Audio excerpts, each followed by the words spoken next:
Waalaikumsalam warahmatullahi wabarakatuh. Oke, baik. Hari ini, mohon maaf, kemarin saya banyak kosong ya, karena sedang ada mendapat beberapa musibah. Jadi, hari ini baru bisa mulai.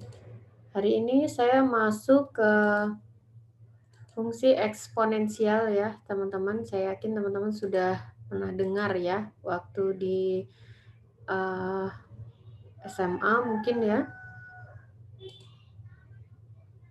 Oke, sambil menunggu yang lain, ada yang ingin ditanyakan?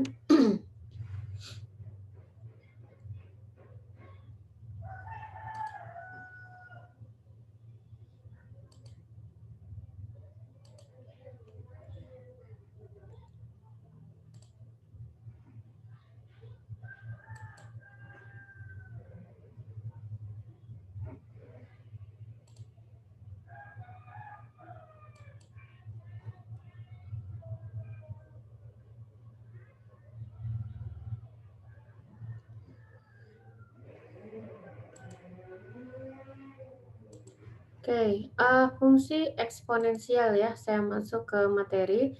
Jadi ada konstanta E, jadi ada fungsi eksponensial. Bentar, ini sambil. Nah, konstanta E ini merupakan bilangan dalam daerah asal fungsi logaritma. Jadi kalau fungsi logaritma sudah kita kenal waktu di awal perkuliahan ya.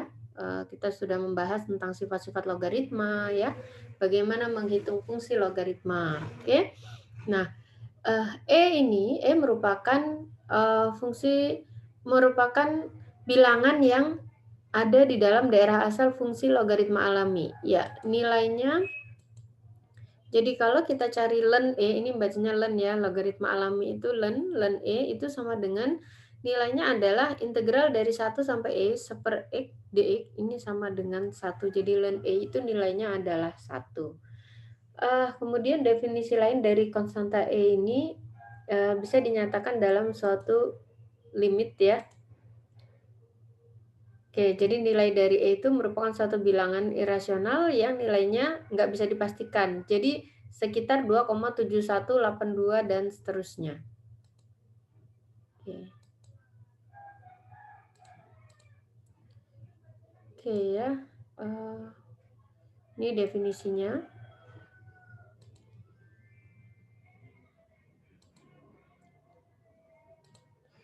Ya, ini ada suatu teorema tentang bilangan logaritma alami pada E ya. Konstanta irasional E didefinisikan sebagai limit dari 1 plus X dipangkatkan seper X. Jadi E ini juga bisa kita nyatakan dalam bentuk limit fungsi ya. Limit dari fungsi 1 plus X dipangkatkan seper X ketika X mendekati 0 ya, ini nilainya sama dengan E yang 2, tadi ya. Oke.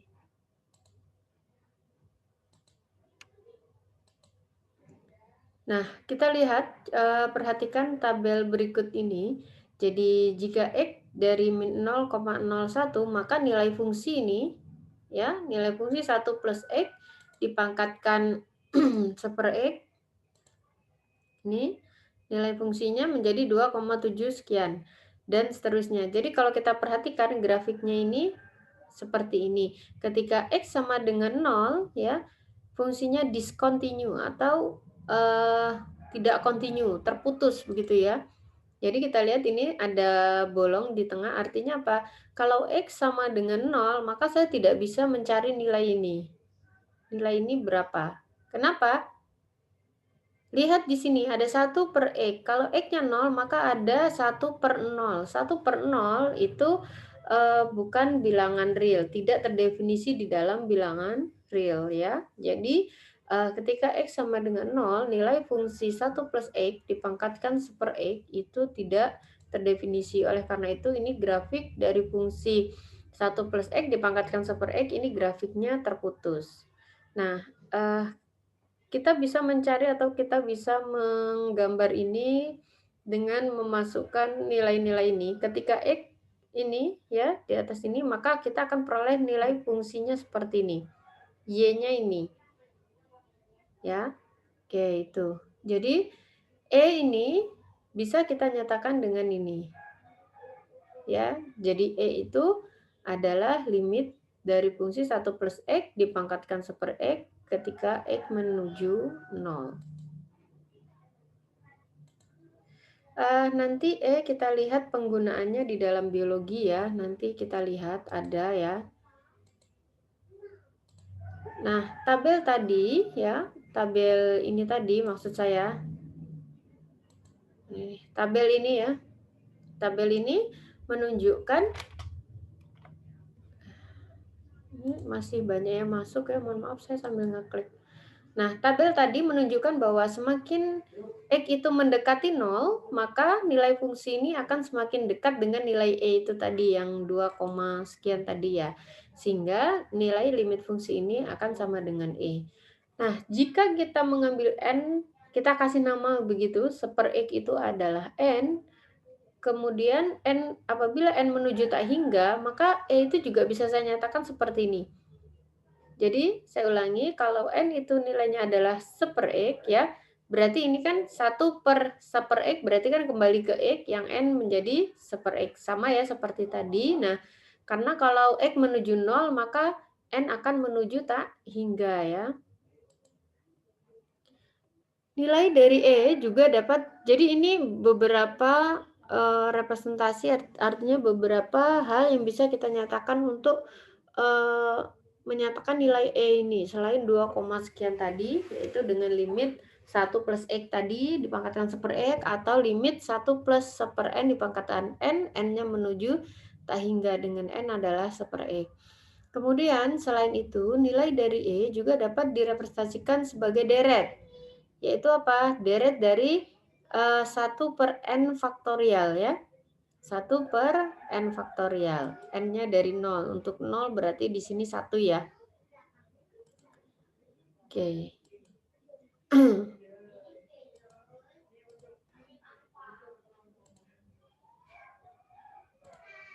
Oke, sekarang kita lihat definisi fungsi eksponensial alami ya di sini.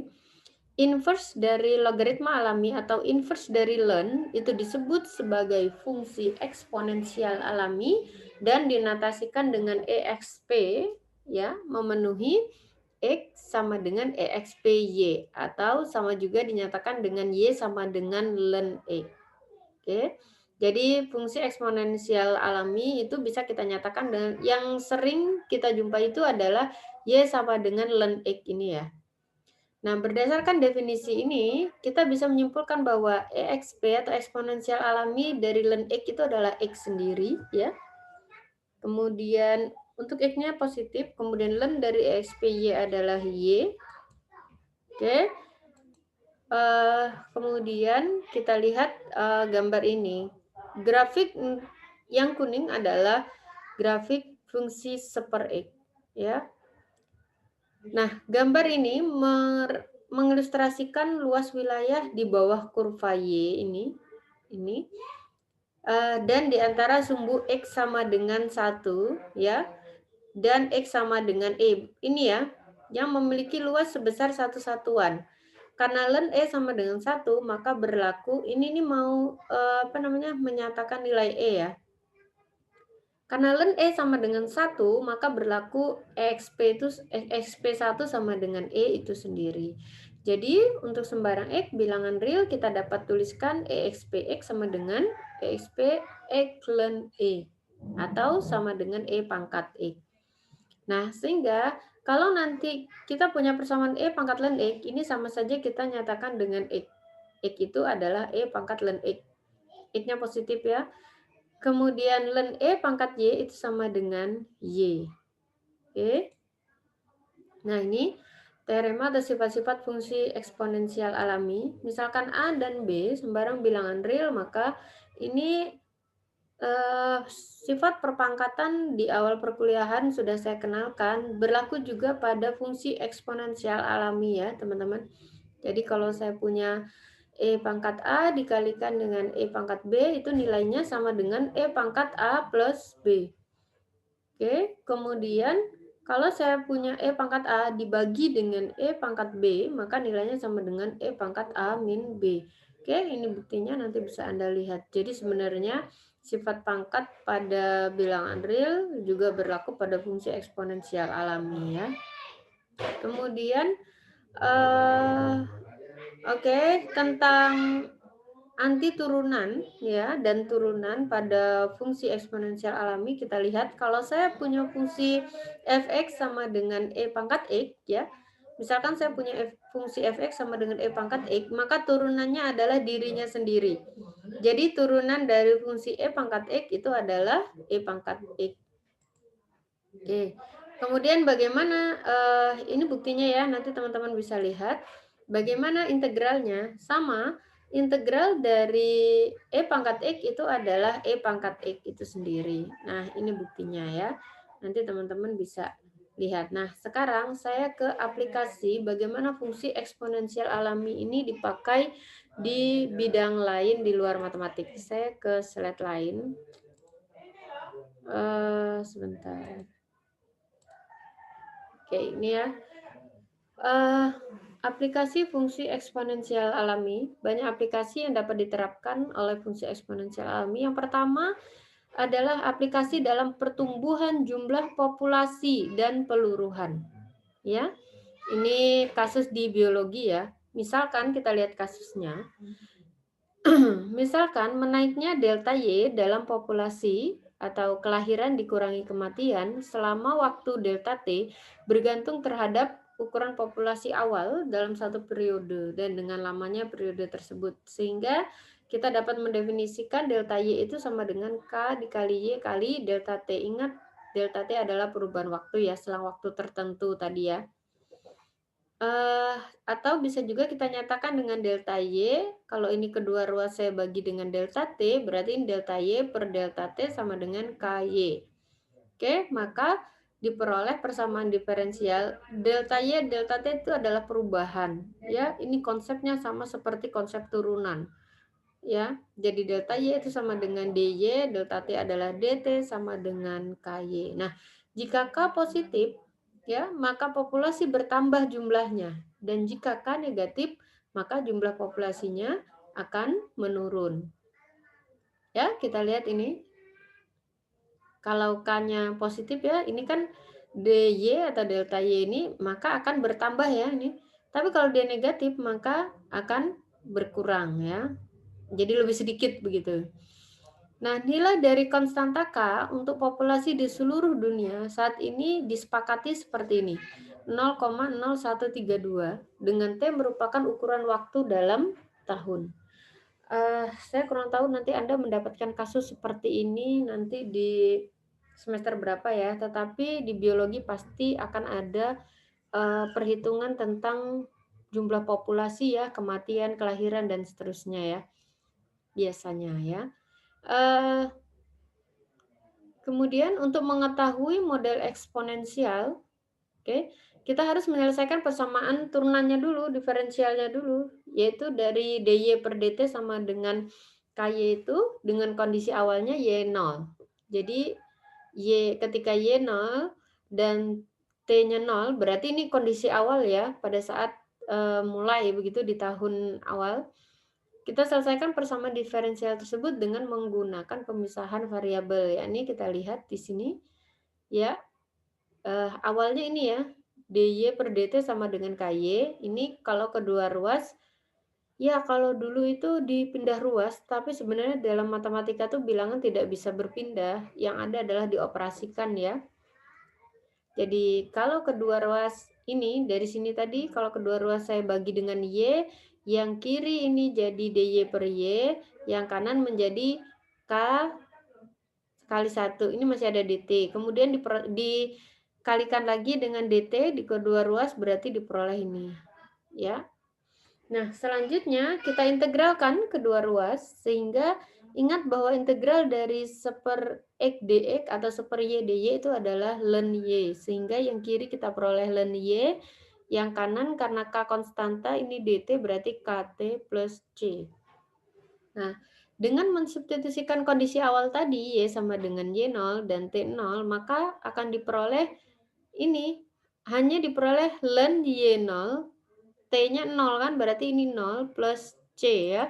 Berarti C sama dengan ln Y0, sehingga ln Y min ln Y0 itu sama dengan KT.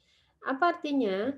Ini bisa kita tulis dengan, karena ini minus ya, aturan ln atau logaritma alami sama dengan aturan logaritma, sehingga bisa kita tuliskan dengan ln Y per Y0 sama dengan KT. Nah, dengan mengeksponensialkan kedua ruas, jadi ini diambil E begitu ya, maka kita punya solusi persamaan diferensialnya menjadi, ingat ini kalau E pangkat ln ini, kemudian yang sebelah kanan E pangkat KT, maka saya peroleh nanti Y sama dengan Y0 E pangkat KT. Nah, jika K positif atau K lebih dari 0, kita lihat di sini untuk persamaan ini, maka pertumbuhan tersebut dinamakan pertumbuhan eksponensial. Jadi ininya bertambah ya, yang sebelah kanan. Tetapi jika K-nya negatif, berarti ini akan semakin berkurang. Nah, ini yang disebut sebagai proses peluruhan eksponensial. Tapi kalau K-nya positif, itu disebut pertumbuhan eksponensial. Ini ya. Oke, ini kasus apa namanya? Pada biologi. Kita lihat model eksponensial. Jadi pertumbuhan eksponensial atau peluruhan eksponensial didefinisikan sebagai ini. YT sama dengan Y0 E pangkat KT. Ini dari mana? Prosesnya tadi ya, ini. Prosesnya dari yang atas tadi ini. Dari ini, kemudian kedua ruas ini diambil E-nya. Atau E dipangkatkan ini sama dengan E pangkat ini, begitu ya. Sehingga diperoleh ini. Nah, dengan YT-nya adalah banyaknya populasi Y pada waktu T, begitu. Kemudian Y0 adalah nilai awal atau banyaknya populasi di awal pada saat T-nya 0, gitu. Kemudian T adalah suatu konstanta tadi 0,132 ya.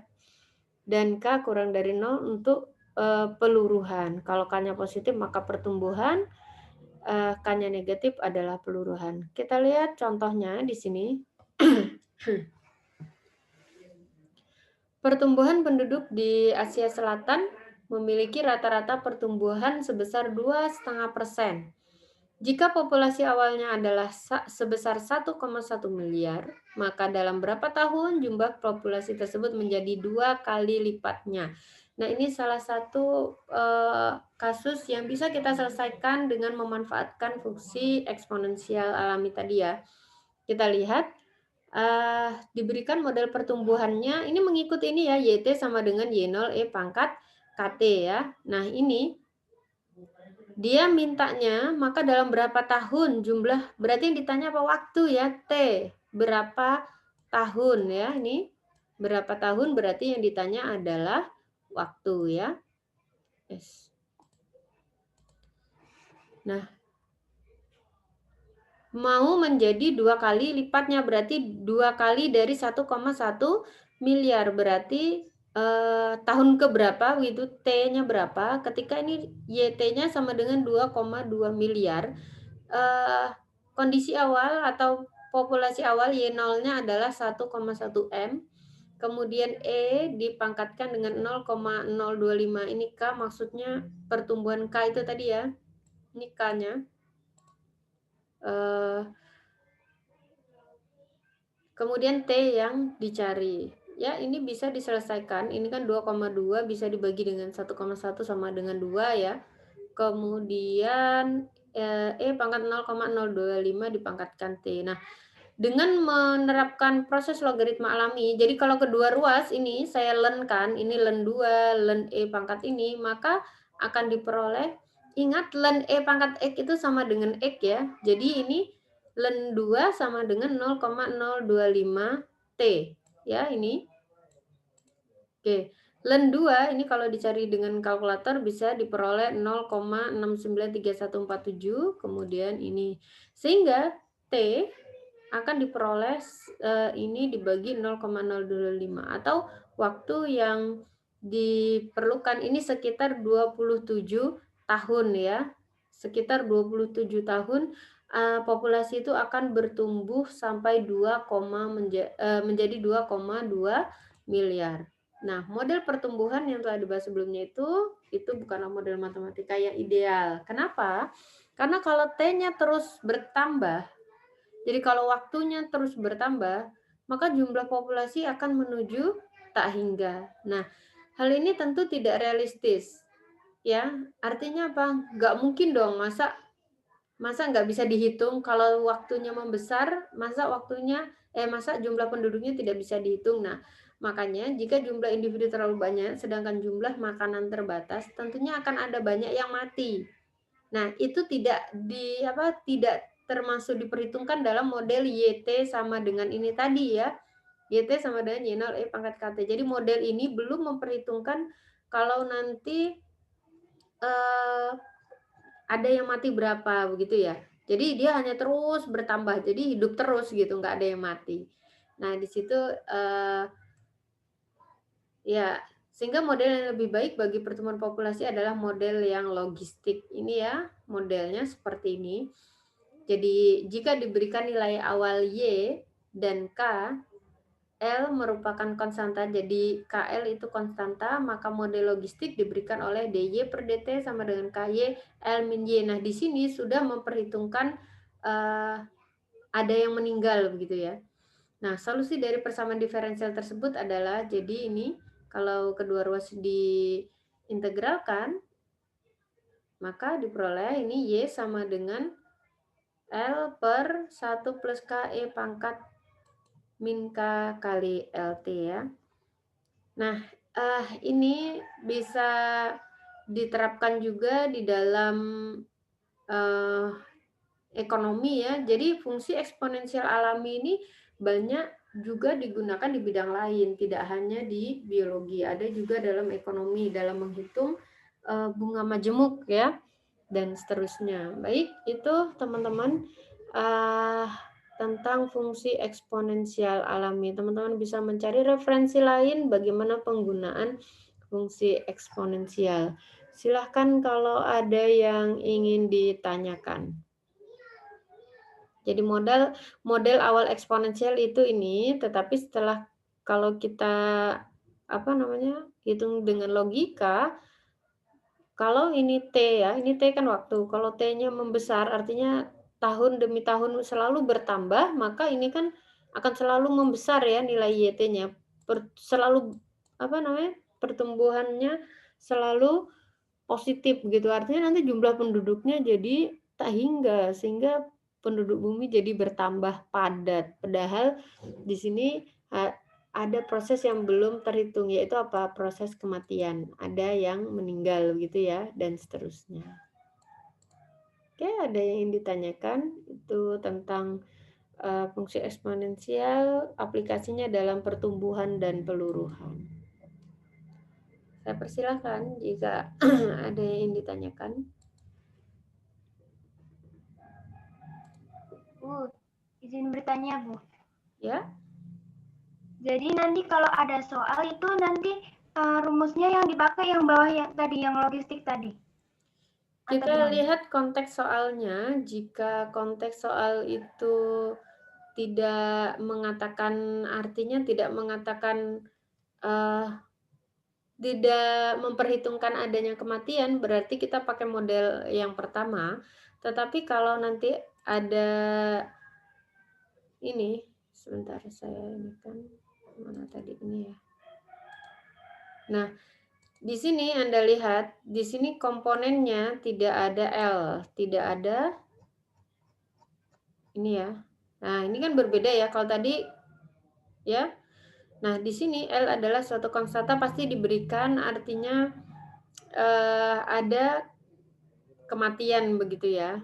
Nah, nanti kita lihat konteks soalnya. Tetapi di sini biasanya orang biologi punya suatu batasan masalah ya. Biasanya ya terkadang dia tidak memperhitungkan kalau nanti ini, kalau misal pertumbuhan bukan pada manusia ya, misalkan pada suatu hewan begitu, mereka ada yang meninggal karena rebutan makanan atau ada kejadian alam ya kan, beberapa faktor tidak tidak masuk di sini. Ini kan kalau lempeng-lempeng saja, artinya lurus-lurus saja hidupnya, gitu kan. Gitu ya. Oke, ada lagi yang ingin ditanyakan? Begitu ya, Mbak? Baik, Bu. Terima kasih, Bu. Ya, ada lagi yang ingin ditanyakan? Terima kasih. Saya rasa itu, semoga nanti teman-teman bisa mengaplikasikan tentang fungsi eksponensial pada biologi. Materi mungkin nanti saya perbaiki dulu ya, karena tadi belum sempat saya saya perbaiki, begitu ada beberapa yang di slide yang dan materi tadi masih terpisah. Terima kasih, saya rasa itu. Saya akhiri. Assalamualaikum warahmatullahi wabarakatuh. Waalaikumsalam warahmatullahi wabarakatuh. Waalaikumsalam warahmatullahi wabarakatuh. Terima kasih, Bu. Terima kasih, Bu.